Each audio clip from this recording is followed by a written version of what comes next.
Kamakailan lamang ay nagkaroon ng medical mission ang Provincial Health Office sa pakikiisa ng ating gobernador na si Honorable Mamintal Pompet Adyung Jr. at ang kanyang mga kasamang opisyalis dito sa provincial capital sa pagdiriwang ng piyaga po ng kanilang 53rd anniversary. Namigay sila ng mga libreng gamot, namahagi din sila ng optical and dental services at marami pang iba. Kaya naman po, samahan niyo ako sa ating pagbisita sa Provincial Health Office at makibalita sa kung anong mga updates ang ating matututunan at malalaman sa PHO. Kasalukuyan po tayong nandito sa Provincial Health Office at ngayon po ay ating makakapanayam ang isa sa pinakamasipag na doktor ng Provincial Health Office or PHO kung ito ay tawagin, si Dr. Imelda Gandamrataib. Magandang araw, Doktora, at salamat po sa inyong pagpapaunlak sa aming imbitasyon. Yes, good morning and you're welcome. Okay, before we start the interview, let me brief you with the organizational composition of Provincial Health Office of LGU. This office started in 2003. Our Provincial Health Officer is Dr. Magunda Dima Jr. I'm the medical officer, and our medical advisor is Dr. Descalier, Alejandrito Descalier. And as of now, we have 15 regular employees, but we have lots of consultants and casuals, doctors, dentists, and staff. So, okay. So, proof po yan na talagang mga big time po ang ating mga kasamang mga health officers po sa office na to. Kasi maliban po sa kanila, may mga consultants pa, dentists pa. So, sigurado po ang pag-protect sa health ng mga tao, mga kasama po natin dito sa Lanao del Sur. Now, Doktora, ang una pong katanungan ko, ano po yung role or duties and responsibilities ng opisinang to? Okay. Actually, there's already an existing office, which is the Integrated Provincial Health Office under DOH. So, nung nakita yun ni Gov, gusto niyang i-augment yung mga programs ng DOH. So, that's why he created the Provincial Health Office of Province of Lanao del Sur. So, what we do here is we conduct our outpatient every Monday for yung mga people around the lake, and then on Wednesday we cater for our employees and their families. And then meron kaming mga medical missions, outreach programs and special programs, a lot of them. So, na-mention na po ni Doktora, Yes. no? Since na-mention niyo po yung mga medical missions, pwede po bang malaman kung ano yung usual na health-related activities or programs po ng PHO? Okay. So, aside from the OPD, which I've mentioned already, we have our monthly medical missions. We do medical, dental, and optical missions. With free medicines, free graded glasses, and free extraction. Libre po lahat yun. Libre lahat, yes. They just have to go to the area and we will attend to them. Napansin ko po kasi maraming mga pictures ako nakita ng office na to. Pumupunta po sila sa mga iba-ibang munisipyo para po i-conduct yung medical mission, optical sa mata, dental, pati po sa pati po yung surgery po sa ngipin, libre din po yun. Yes, dental extraction. Tapos may gamot pa pong libre yun. Yes, lahat ng namin with free Opo, yung sa optical po, kasama po ba doon yung medyo I don't know how to put it, pero yung mga malaking problema sa mata like cataract ba ang tawag We doon? have another program for the cataract. We conduct that every year once yan. Pero dito yan ginagawa. So kailangan po for pumunta operation, dito. cataract at saka pterygium. So bali yung mission namin kasi madalian yan, di ba? One day lang. So yung optical lang, yung graded glasses, yung mga mahina yung paningin, Opo. yun ang nakikater dun sa medical missions. Pero yung regarding dun sa cataract, pterygium, dito yan ginagawa. Kasi we need an operating room for that. Opo, sa bagay nga po, no? Okay. Paano po magiging recipient po ng free surgical operation na yun? Kailangan po bang mag-register? Ano po yung mga Yes. pwede nilang gawin para po maka-avail nito? Kasi ina-announce yan. In fact, meron na tayong registered mga patient. We're just waiting for the date kung kailan sila maoperahan because Actually, dapat nung summer, pero something, nagkaroon ng kaya baka sa November matuloy. Pero usually, every year, since nakaupo na si Gov, every year ginagawa namin yan. We tie up with the Mahardika Foundation.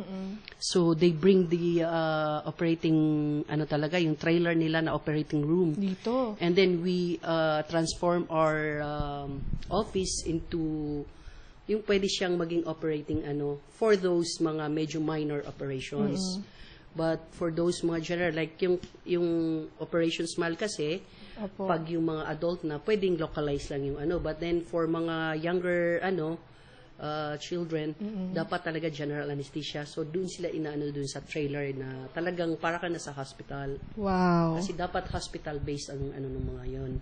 Also, besides po pala yung mga dental operation, mayroon pa po yung anong tawag din, yung cleft. Yes, Oo. cleft lip. So, pati po yun, kasama po yun sa programa ng Yes. PHO. And that's made possible since Governor Bombit sat down no, 2007 po. Yes, every year yan. So, ngayon pa lang hindi pa kami nakaano kasi sa November yung namin. Opo. Nandiyan na yung mga pasyente namin. Nakalista na sila. Registered na sila. Yes. I see. So, paano po yung mga hindi nila alam or masyadong malayo ang kanilang munisipyo and they want to avail of this free operation? Saan po sila pwedeng kumuha ng information besides Dito. coming here personally? Actually, this is well announced sa lahat ng mga media, saksi, and in fact, yung mga naka-registered na mga patients is coming from different municipalities, as far as Marugong, Dumalundong. Actually, yun nga ang mga patient namin kasi konti lang yung nanggagaling dito sa Marawi. Kasi dito sa Marawi, mayroong mga special din na dumarating, yung mga foreign na nakaka-avail sila. So, yung sa amin, mostly is coming from the remote areas. Yes. To give them then also the advantage. Kahit nasa Yes. remote area sila, nare-reach pa rin sila ng Yes. PHO para bigyan sila ng health services. Besides, ano pong mga klaseng media po ang pinag-uusapan natin? TV, newspaper? Sa radio, actually, sa ICOM or So, mostly meron po ganun. ba tayong Facebook? Kasi yun po ang pinaka-popular po ata ng media ngayon.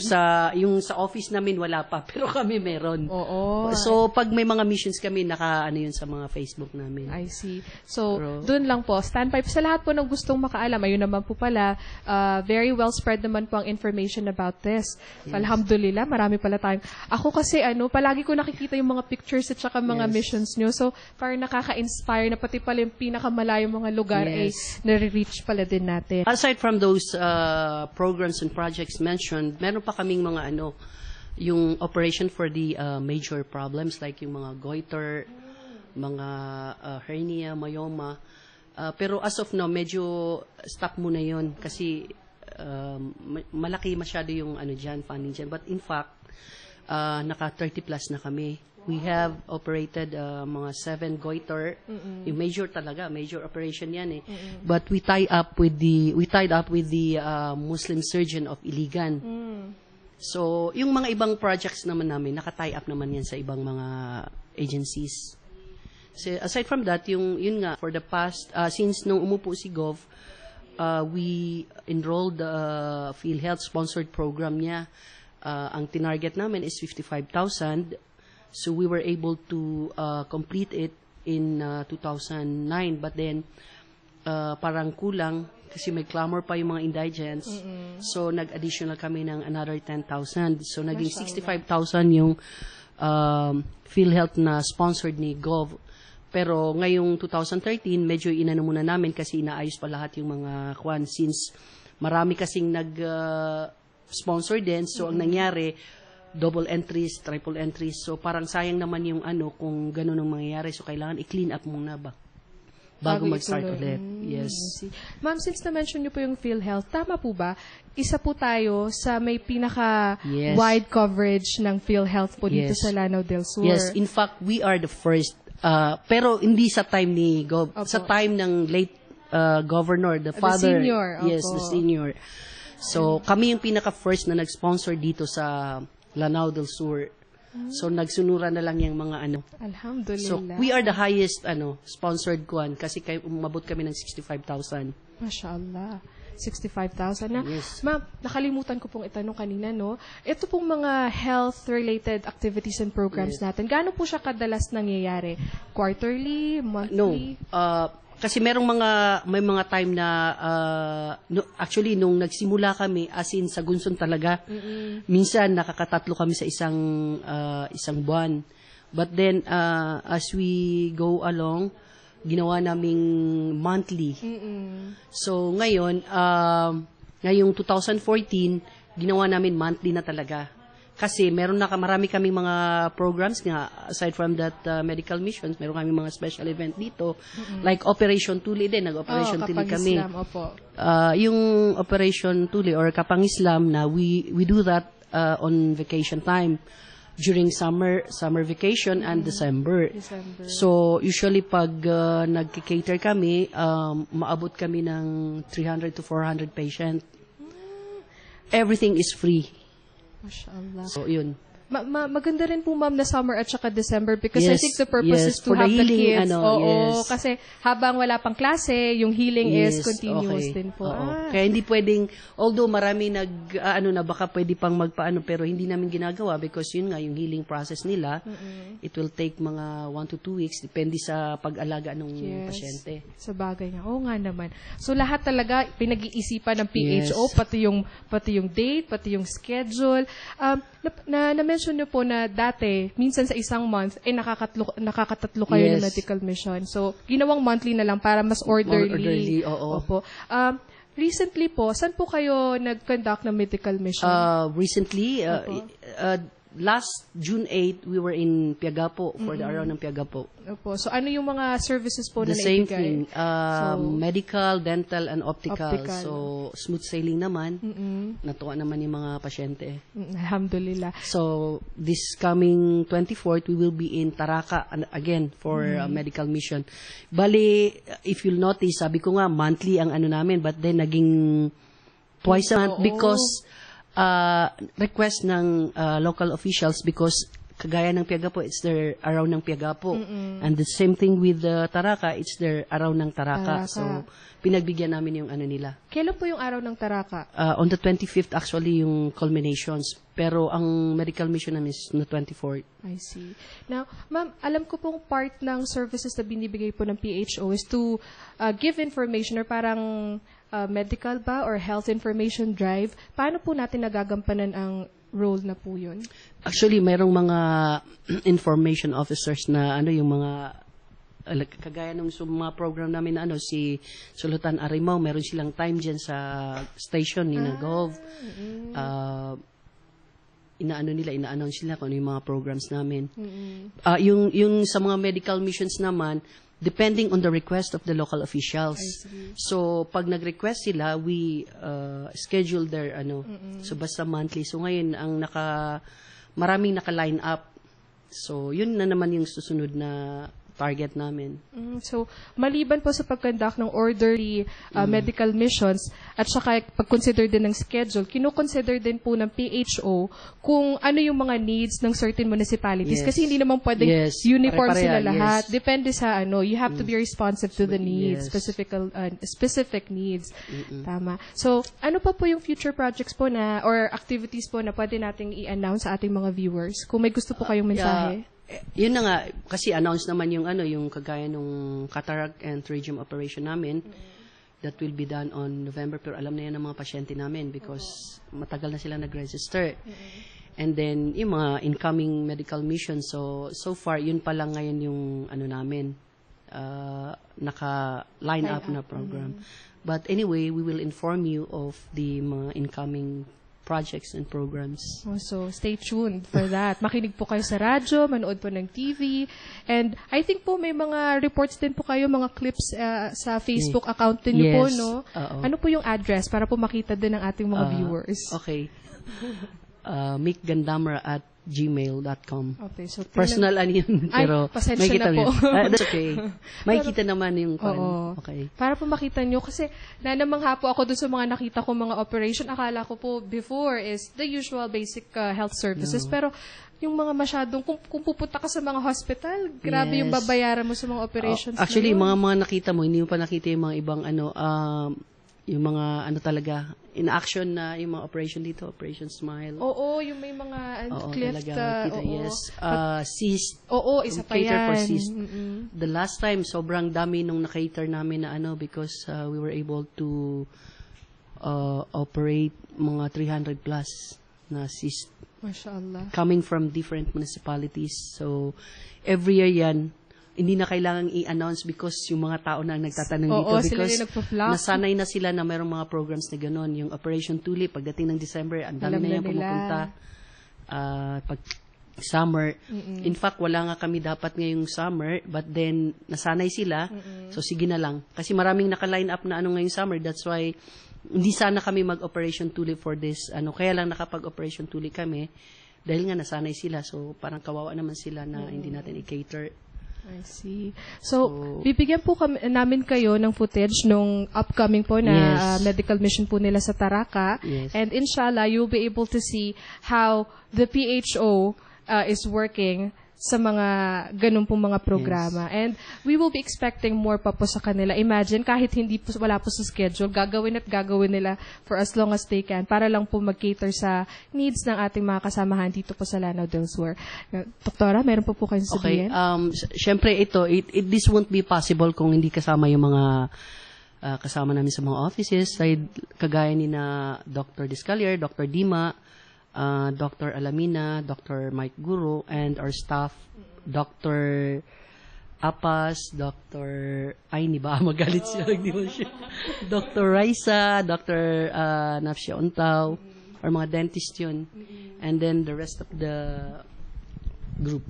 At syempre po, ang pinuno po natin na nagsispearhead sa lahat ng ito, si Governor Bombay Yes, Adyo. let's not forget Governor Oo, Adyo. let's not forget. This won't be possible kung wala siya. Opo. Kasi very supportive siya sa office namin. Lahat ng pangangailangan namin regarding these missions, basta sinasabi lang namin sa kanya, bigay agad siya. Diretso. So talagang siya actually ang may nito.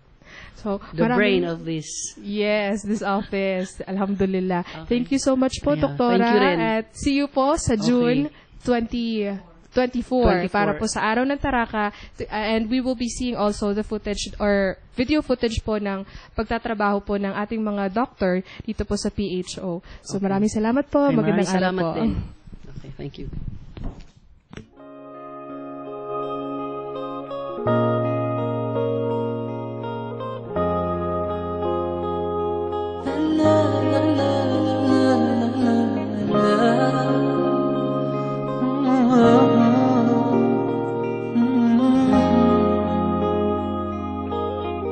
It's so hard to explain what I'm feeling, but I guess it's okay, 'cause I'll keep believing.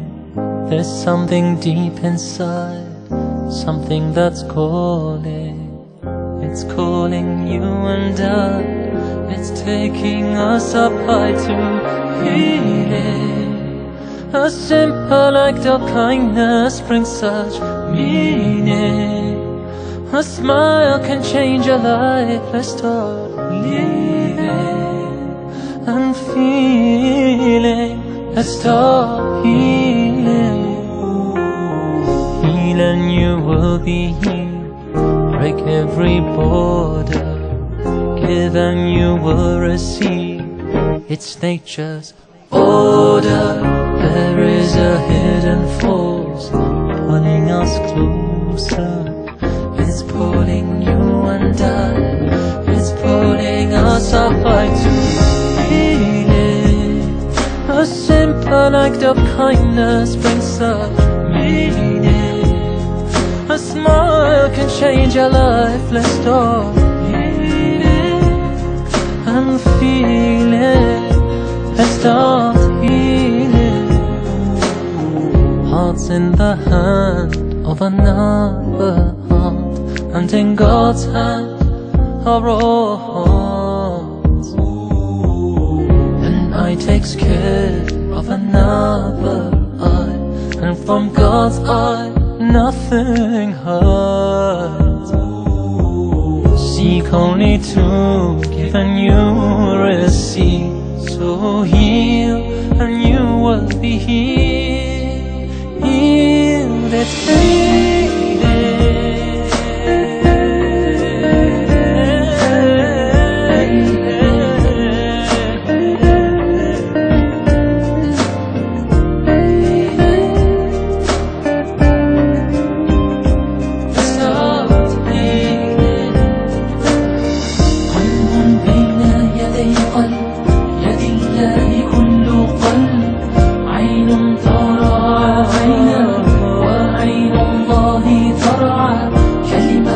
طيبة صدقة تبسمك لأخيك صدقة